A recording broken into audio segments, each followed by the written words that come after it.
আগুন ছড়িয়ে পড়েছে, যে কারণে কিন্তু নিয়ন্ত্রণের বাইরে এখন বলা চলে। 4 ঘন্টার বেশি পার হয়ে গিয়েছে, তবে এখন পর্যন্ত কিন্তু আগুন নিয়ন্ত্রণে আসেনি। ভিতর থেকে যেমনটা আমরা জানতে পেরেছি যে আগুন নিয়ন্ত্রণে আসার একটি সম্ভাবনা তারা দেখেছিলেন, কিন্তু পরবর্তীতে যেই সেকশন যেটি দেখানো যাচ্ছে সেই সেকশন কিন্তু পুরোটাই সময়ের সাথে সাথে আগুনের তীব্রতা বাড়ছে, আগুনের পরিমাণ কিন্তু বেড়ে যাচ্ছে। আপনারা দেখতে পাচ্ছেন আমার সামনে কিন্তু এখনও কালো ধোঁয়া আপনারা দেখতে পাচ্ছেন, আগুনের আভাস আপনারা দেখতে পাচ্ছেন।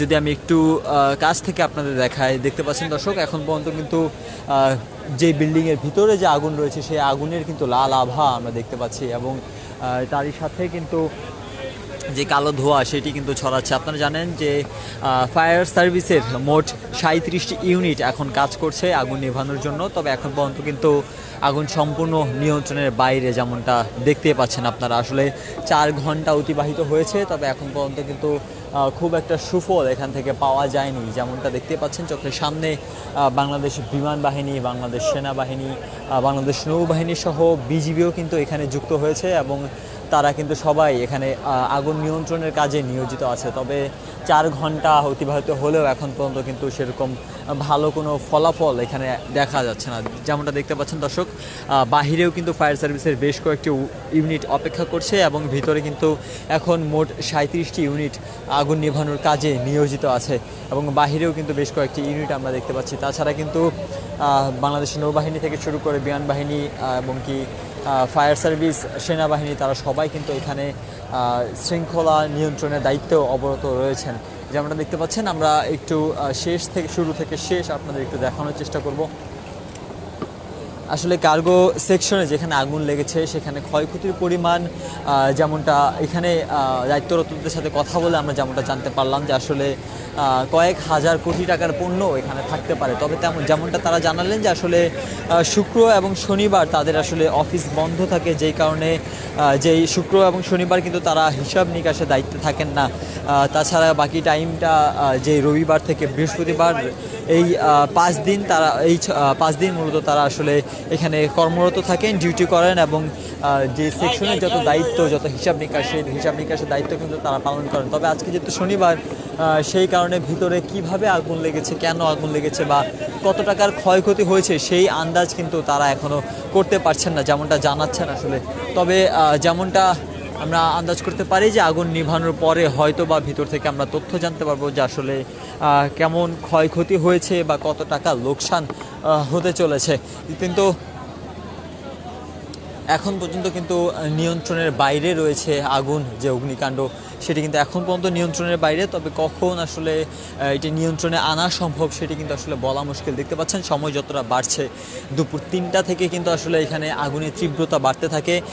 পুরো আকাশ আমরা কিন্তু অনেক দূর দূরান্ত থেকে কিন্তু দেখা গিয়েছিল এই আগুনের যে ধোঁয়া, সেই কালো ধোঁয়া কিন্তু অনেক দূর থেকে দেখা যাচ্ছিল, এবং এখন পর্যন্ত কিন্তু দেখতেই পাচ্ছেন পুরো আকাশ কিন্তু কালো এবং ধোঁয়াতে কিন্তু ঢেকে গিয়েছে। যেমনটা দেখতে পাচ্ছেন যেখানে রাতের অন্ধকারে কালো ধোঁয়া এবং সাদা ধোঁয়া, সেটা কিন্তু আরও স্পষ্ট আমরা দেখতে পাচ্ছেন বিল্ডিং, যে ভবন কার্গো সেকশন যেগুলো বিল্ডিং, সেই বিল্ডিংয়ের 2য় তলাতে কিন্তু এখন পর্যন্ত আগুন জ্বলছে, এবং নিচ থেকে কিন্তু ফায়ার সার্ভিসের বাকি যে ইউনিট রয়েছেন দেখতে পাচ্ছেন তারা কিন্তু খুব চেষ্টা করছেন, তবে এখন পর্যন্ত কিন্তু সেই আগুন নিয়ন্ত্রণে আনতে তারা সক্ষম হয়নি, বা আগুন নিয়ন্ত্রণের বাইরে আমরা বলতে পারি। দর্শক দেখতে পাচ্ছেন যে সময় যতটা বাড়ছে আসলে নিয়ন্ত্রণের বাইরে চলে যাচ্ছে আগুন। তবে এখন পর্যন্ত কোনো হতাহতের ঘটনা বা এরকম কোনো পরিস্থিতি কিন্তু ভিতর থেকে আমরা জানতে পারিনি, এবং কত টাকার ক্ষয়ক্ষতি হয়েছে সেই বিষয়টাও কিন্তু এখনও ভিতর থেকে কোনো তথ্য আসেনি। যারা দায়িত্বরত রয়েছেন তারা নিরলসভাবে দায়িত্ব পালন করছেন, তারা কাজ করছেন।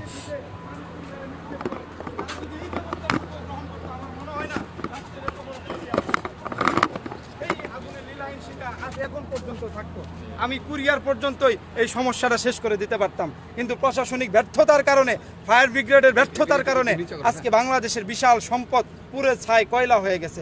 এই দায়ভার কোনো অবস্থাতেই প্রশাসন এড়াতে পারবে না। এখানে কি আপনি মনে করেন যে নিরাপত্তার ঘাটতি আছে, যেহেতু আজকে বন্ধের দিন? আমি নিরাপত্তার ঘাটতি এখানে দেখি না।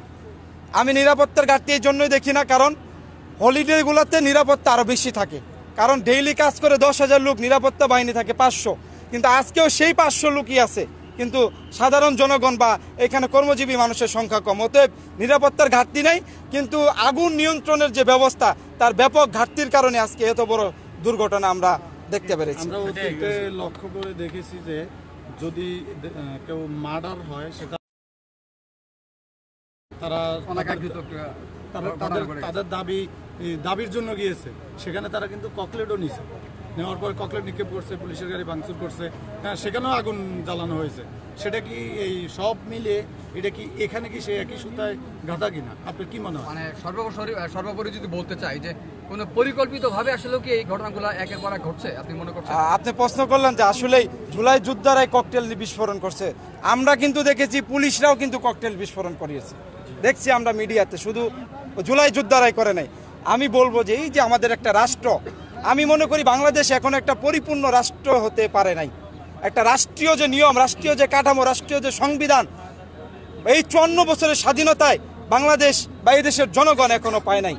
৭১-এর আগে যেমন পরাধীনতার বন্দী ছিলাম, আবার মনে হয় 54 বছরেও আমরা রাষ্ট্রীয়ভাবে দর্শক, যেহেতু এখন পর্যন্ত আগুন লাগার যে ঘটনা, সেই ঘটনার কারণ এখন পর্যন্ত জানা যায়নি, সেই কারণে কিন্তু আসলে যেমনটা জানালেন যে আসলে আজকে বন্ধের দিন ছিল, যারা দায়িত্বরত যারা ছিলেন তাদের সংখ্যা বেশি থাকলেও কিন্তু যেহেতু বন্ধের কারণে কর্মী যারা আছেন তাদের সংখ্যা কিন্তু কম ছিল, সেই হিসেবে আসলে কিভাবে আগুন লেগেছে বা কেন আগুন লেগেছে সেই কারণ কিন্তু সবার মধ্যেই এই বিষয় নিয়ে একটি প্রশ্ন থেকে যাচ্ছে। দর্শক দেখতেই পাচ্ছেন যে এখন পর্যন্ত কিন্তু সর্বশেষ আপডেট অনুযায়ী মোট ফায়ার সার্ভিসেস মোট 38টি ইউনিট ভেতরে কাজ করছেন, আগুন নেভানোর দায়িত্ব পালন করছেন। দর্শক যেমনটা দেখতে পাচ্ছেন যে কার্গো সেকশনের যে দ্বিতীয় তালা, সেখানে কিন্তু এখনও দাউ দাউ করে আগুন জ্বলছে এবং কিছুক্ষণ আগেও কিন্তু এটি নিভিয়ে দেওয়া হয়েছিল।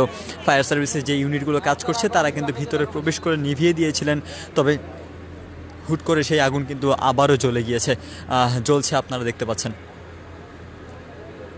এবং ফায়ার সার্ভিসের যতগুলো ইউনিট রয়েছে তার পাশাপাশি কিন্তু ফায়ার সার্ভিসের যে রোবোটিক ইউনিট তারাও কিন্তু ভিতরে কাজ করছে। রোবোটিক ইউনিটের মাধ্যমেও কিন্তু ভিতরে যে আগুন নিভানো, সেই নিভানোর কার্যক্রম অব্যাহত রয়েছে, তবে আসলে কোনোভাবেই এই আগুন নিয়ন্ত্রণে আনা সম্ভব হচ্ছে না। দেখা যাচ্ছে যে আসলে যেখানে আগুন নিভানো হয়েছে, এই যেই দৃশ্যটি আপনারা এখন আমার চোখের সামনে দেখতে পাচ্ছেন, সেই দৃশ্যটিতে কিন্তু কিছুক্ষণ আগেও এখানে পানির দ্বারা আগুন নিভিয়ে ফেলা হয়েছিল, তবে আসলে সময়ের সাথে সাথে সেখানে কিন্তু আবারও আগুন দেখতে পাচ্ছি আমরা, এবং আগুনের তীব্রতাও কিন্তু বেড়েছে আমরা বলতে পারি। কেননা কিছুক্ষণ আগে যখন আমরা দেখছিলাম তখন শুধুমাত্র এই জায়গাটিতে আগুন ছিল, এবং এখন কিন্তু পাশের যেই জানালা সেখান দিয়েও কিন্তু আমরা আগুন দেখতে পাচ্ছি, এবং আগুনটা কিন্তু ছড়িয়ে যাচ্ছে যেখানে আগুন নিভিয়ে দেওয়া হয়েছিল। তারপর আসলে প্রশ্ন থেকে যায় যে আগুন আসলে কিভাবে নিভবে, বা আসলে ইউনিটরা কিভাবে কাজ করছেন যে নিভানো এখন পর্যন্ত নিয়ন্ত্রণে আসেনি। যেমনটা জানেন যে চট্টগ্রামে যে আগুন, সেটি কিন্তু নিভাতে সক্ষম হয়েছিল প্রায় একদিন পরে, পরবর্তী দিন সকালে কিন্তু সে আগুন নিয়ন্ত্রণে আসে, এবং কার্গো সেকশনে যে আগুন, সেখানে আগুন কিন্তু তার থেকেও ভয়াবহ। তা আসলে নিয়ন্ত্রণে অনিরলসভাবে কাজ করে যাচ্ছেন বাংলাদেশের যত বিমান বাহিনী, সেনাবাহিনী এবং নৌবাহিনীর যারা রয়েছেন, তারা দায়িত্বরতভাবে কিন্তু ভিতরে কাজ করছেন। তবে একদিকে আগুন নেভালে কিন্তু আরেক দিকে আগুন জ্বলে যাচ্ছে, যেমন দৃশ্যটা আমরা আমাদের চোখের সামনেই দেখতে পাচ্ছি। এখানে কিন্তু কিছুক্ষণ আগে আগুন নিভিয়ে দেওয়া হয়েছিল, কিন্তু সময়ের সাথে সাথে সেখানে কিন্তু আগুন আরও বাড়ে, এবং আগুনের তীব্রতাও কিন্তু আরও বেড়েছে বলতে পারছি। এবং আমরা এখন ঘটনাস্থল থেকে অনেকটাই দূরে রয়েছি, তাও কিন্তু আগুনের যে তাপ, সেই তাপ কিন্তু আমরা এখনো অনুভব করতে পারছি।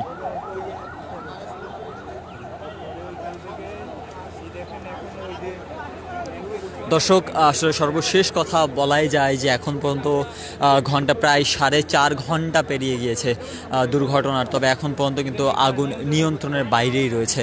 আগুন নিয়ন্ত্রণ হয়েছে বা নিয়ন্ত্রণের পক্ষে এমনটা কিন্তু বলা মুশকিল, কেননা সময় যত বাড়ছে আগুনের তীব্রতা কিন্তু বাড়ছে, এবং তীব্রতা আমরা দেখতেই পাচ্ছি যে যেখানে কিছুক্ষণ আগেও আগুন নিভিয়ে দেওয়া হয়েছিল, সেই আগুন কিন্তু আবারও বাড়ছে। যেখানে রোবোটিক ইউনিট কাজ করছে, ফায়ার সার্ভিসের 38টি ইউনিট কাজ করছে, তারপরেও কিন্তু আগুন এখন পর্যন্ত নিয়ন্ত্রণের বাইরে। আসলে চট্টগ্রাম বা মিরপুরের যে ঘটনা, অগ্নিকাণ্ডের যে ঘটনা, সেই ঘটনার পর আসলে বন্দরের এই ঘটনা, এখানে দর্শক পথচারী যারা রয়েছেন তারা কিন্তু অনেকেই বলছেন আসলে ঘটনাটি ইচ্ছাকৃত বা পরিকল্পিত, এমনটাও কিন্তু অনেকে দাবি করছেন।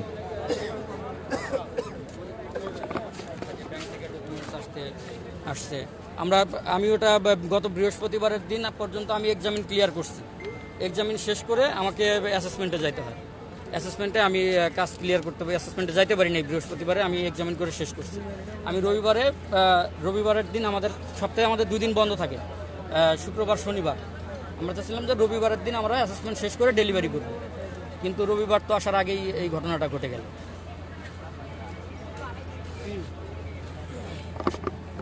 আমি একটু কথা বলি আপনার সাথে, আপনার ধারণা মতে কিরকম টাকার ক্ষয়ক্ষতি এখানে হতে পারে? এটা বলা মুশকিল ভাই, এটা বলা মুশকিল কীরকম টাকার ক্ষয়ক্ষতি। এখানে হাজার হাজার সিএনএফ আছে, হাজার হাজার ইম্পোর্টার আছে, সারা বাংলাদেশের যত ব্যবসায়ী আছে সবারই মাল আছে এখানে। এখন এটা কিভাবে আমরা বলবো যে এখানে হাজার হাজার কোটি টাকার মাল এখানে? অগ্নিকাণ্ড ঘটার পিছনে কারণ হিসেবে আপনার কি দেখছেন? এটা আমরা জানি না ভাই, এটা আমরা বলতে পারবো না এটা কিভাবে ঘটবে। দর্শক দেখতে পাচ্ছেন যে যেখানে আগুন লেগেছে সেখানে কিন্তু ফায়ার সার্ভিস আবারও পানি দ্বারা চেষ্টা করছে যে আগুন নিয়ন্ত্রণে আনার জন্য, কিন্তু কিছুক্ষণ আগেও কিন্তু এখানে আগুন নিভানো হয়েছিল, পরবর্তীতে আবার সেই আগুন কিন্তু বেড়ে যায়, সেই আগুনের তীব্রতা কিন্তু বেড়ে যায় যেমনটা দেখতে পাচ্ছেন।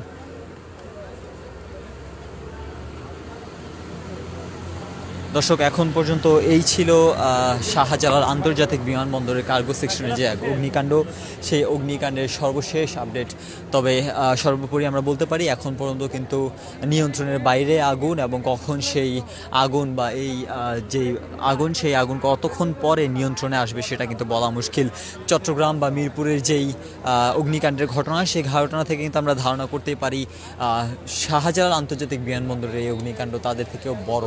তো আমরা ধারণা করতে পারি যে আসলে নিয়ন্ত্রণে আসতে সময় লাগবে হয়তো বা, তবে নিরলসভাবে কাজ করে যাচ্ছে ফায়ার সার্ভিস এবং বাকি ডিফেন্সের যে ফোর্সরা রয়েছেন তারা কিন্তু নিরলসভাবেই কাজ করে যাচ্ছে।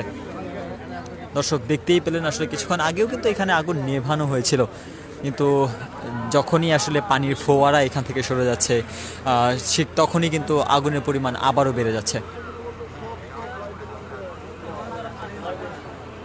দর্শক আপনার একটু দেখানোর চেষ্টা করছি, এখানে কিন্তু কিছুক্ষণ আগেও আগুন জ্বলছিল, আপনারা দেখতে পাচ্ছেন। আগুন কিন্তু আসলে ফায়ার সার্ভিসের পানি দ্বারা নিয়ন্ত্রণ করার চেষ্টা করা হচ্ছে, তবে পানি এখান থেকে সরিয়ে ফেলার সাথে সাথে কিন্তু আগুনের তীব্রতা আবারও বাড়ছে, যেমনটা দেখতে পাচ্ছেন। আসলে কোনোভাবে নিয়ন্ত্রণে আনা সম্ভব হচ্ছে না এই আগুন। দর্শক এই ছিল আসলে দূরবীন নিউজের সর্বশেষ আপডেট, শাহজালাল আন্তর্জাতিক বিমানবন্দর থেকে সর্বশেষ আপডেট। পরবর্তী আপডেট জানতে দূরবীন নিউজের সঙ্গে থাকুন। আপনাদের সঙ্গে ছিলাম আমি মারুফ হাসান আপন।